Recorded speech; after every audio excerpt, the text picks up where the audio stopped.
اس 2025 میں کوئی نہ کوئی اللہ کے لیے وقت خاص کر لیں۔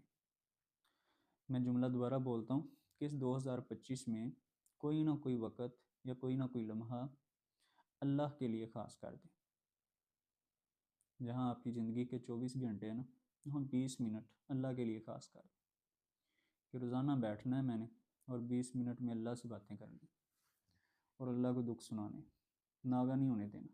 جس طرح اپنی مزدوری ٹائم پہ کرتا ہوں، جو میں جاب ٹائم پہ کرتا ہوں اور اسی طرح دفتر کا کام ٹائم پر کرتا ہوں، تو اسی طرح 20 منٹ جو ہے نا بلا ناغہ اللہ کو دینا، کوئی 20 منٹ اللہ کے لیے خاص کر لیں۔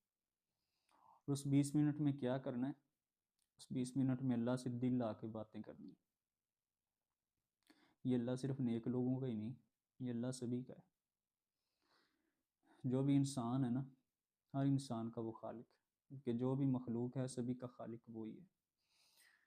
تو یہ اللہ تعالیٰ سے ہمارا رشتہ بڑا مضبوط ہے کہ اتنا ماں کا باپ کا رشتہ مضبوط نہیں جتنا اللہ کا مضبوط ہے، کہ جب ہم ماں کے پیٹ میں تھے تب بھی اللہ ہماری حفاظت کرتا تھا، ہم کو رزق دیتا تھا، اور ہماری زندگی کی سانسوں کی جو تھی اللہ تعالیٰ رکھوالی کرتا تھا ماں کے پیٹ میں۔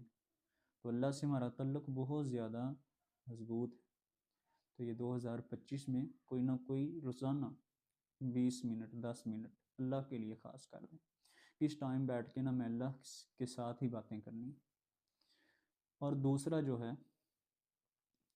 وہ یہ ہے کہ 2025 میں کوئی نہ کوئی گناہ یا کوئی نہ کوئی جو ہے نافرمانی اس کو ترک کر دیں اللہ کے لیے۔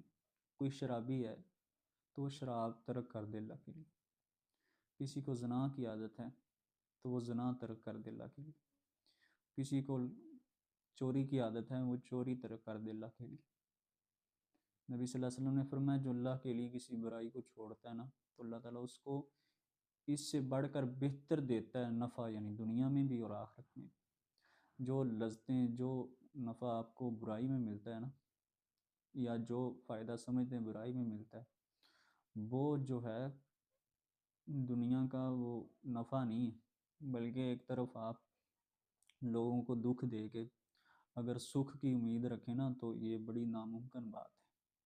لوگوں کو دکھ دینے والا آپ کبھی سکھی نہیں رہ سکتا، لوگوں کو پریشان کرنے والا کبھی خوشحالیوں میں نہیں رہ سکتا۔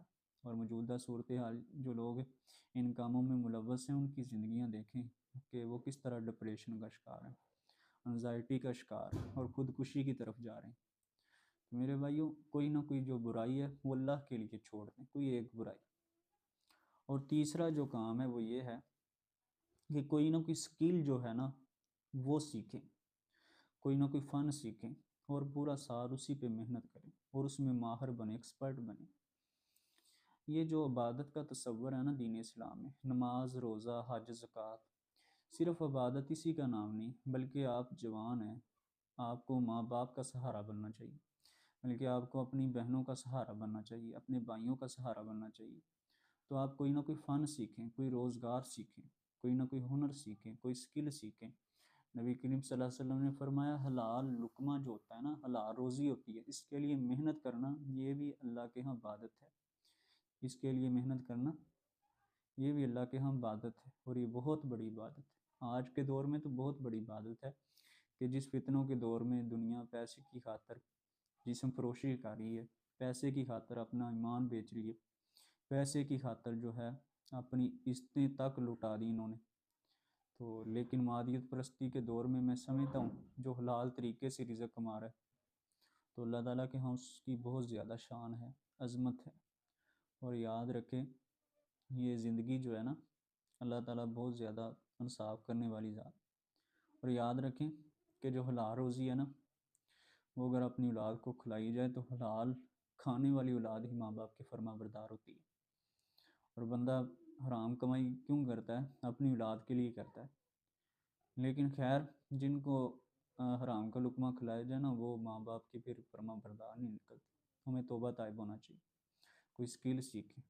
آج یہی وجہ ہے کہ ہمارے پاس کوئی سکل نہیں، فن نہیں، آج ہم جو ہیں منگتے بنے پھرتے ہیں۔ حضور صلی اللہ علیہ وسلم نے فرمایا کہ قیامت والے دن اس کے چہرے پہ ذرا بھی جو ہے نا وہ گوشت نہیں ہوگا، ہڈیاں ہی ہوگی اس کے چہرے پر، جو بندہ لوگوں سے بلا ضرورت سوال کرتا ہے۔ آپ جوان ہیں تو ایسے بلا ضرورت لوگوں سے مانگنا یہ بہت بڑا گناہ ہے۔ تو بڑی بات یہ ہے کہ آپ سٹروں کو اپنے قدموں پہ آپ کھڑے ہوں، اور کوئی نہ کوئی سکل سیکھیں ضرور۔ اور چوتھی جو بات ہے وہ یہ ہے کہ کوئی نہ کوئی دینی علم سیکھیں، دینی علم سیکھیں۔ ہمارے نوجوان جو ہے وہ آج کوئی بات نہیں، جہالت جو ہے، کم علمی جو ہے وہ زندگی میں ایک رہتی ہے، لیکن ہمارا نوجوان جو ہے اس کو وضو غسل کرنے کا طریقہ تک نہیں آتا، بلکہ علم سیکھیں، کوئی نہ کوئی وقت علم کے لیے بھی خاص کر دیں۔ آپ یہ علم موبائل سے، آج سہولت ہے موبائل کی، آپ کسی عالم دین کے پاس بیٹھ سکتے ہیں۔ تو یہ بنیادی بیسک جو علم ہوتا ہے نا، بلکہ یہ جب نوجوان آپ شادی کرنے لگیں تو آپ کو شادی کے بارے میں دین اسلام نے کیا ہدایات دی، یہ خامد کیسا ہو، بیوی کے کیا حقوق ہیں، یہ سب باتیں سیکھنی چاہیے۔ اور اس کے علاوہ اور بھی دین اسلام کی جتنی باتیں، یہ جو مولویت کا تصور ہے نا، یہ دین اسلام میں نہیں ہے کہ ایک عالم دین ہونا، یہ دین اسلام میں نہیں ہے، بلکہ اسلام کہتا ہے کہ ہر بندہ بنیادی طور پہ اسلام کا بنیادی علم رکھنے والا ہو۔ آپ اپنے باپ کا جنازہ پڑھانے کے لیے مولوی صاحب کو تو بلاتے ہیں، آپ اپنے باپ کا، اپنی ماں کا یا اپنے بہن بھائیوں کا جنازہ پڑھانے کے لیے مولوی صاحب کو بلاتے ہیں، تو آپ خود کیوں اس قابل نہیں ہوتے کہ آپ خود اپنے باپ کا جنازہ پڑھائیں؟ کیا ہم اپنے ماں باپ کے لیے اتنا نہیں کر سکتے؟ آپ خود کیوں اتنے قابل نہیں ہو سکتے؟ آپ اسی طرح دیکھ لیں معاملات، شادی بیاہ کے موقع پر نکاح پڑھانے کے لیے مولوی صاحب کو لاتے ہیں، آپ خود اتنے قابل کیوں نہیں ہو سکتے کہ باپ خود اپنے بیٹے کا نکاح پڑھائے؟ تو یہ جو ہے، دیکھیں کہ دین اسلام کا علم جو ہے ہم سیکھیں تو یہ ہماری خوشیوں میں بھی کام آئے گا، ہماری غمیوں میں بھی کام